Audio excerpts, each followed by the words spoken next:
chora. Falei-me sério, mas é só por um momento. Chega lá fora, o testemunho não é bom. O seu serviço quer bater no seu patrão. Eita, crente atrapalhado, crente que não tem nenhum temor. Ele se desvia da igreja e ainda põe a culpa no pastor.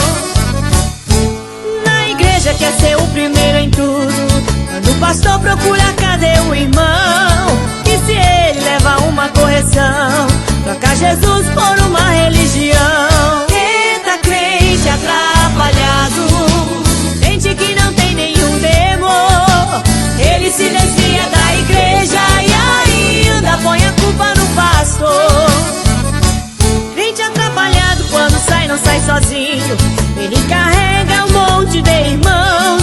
Tome cuidado, ó crente atrapalhado, que Jesus vem e você perde a salvação. Eita, crente atrapalhado, crente que não tem nenhum temor.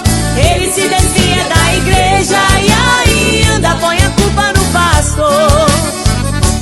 Crente atrapalhado gosta até de uma piada, tá na rodinha do escarnecedor. De vez em quando ele dá uma olhada, quando ele vê se assusta com o pastor. Eita, crente atrapalhado, crente que não tem nenhum temor. Ele se desvia da igreja e ainda põe a culpa no pastor. Ele convida uma porção de ímpios para jantar ou almoçar na casa dele. Do seu irmão ele não quer nem saber. Crente atrapalhado é melhor se converter. Eita, crente atrapalhado, crente que não tem nenhum temor. Ele se desvia da igreja e ainda põe a culpa no pastor.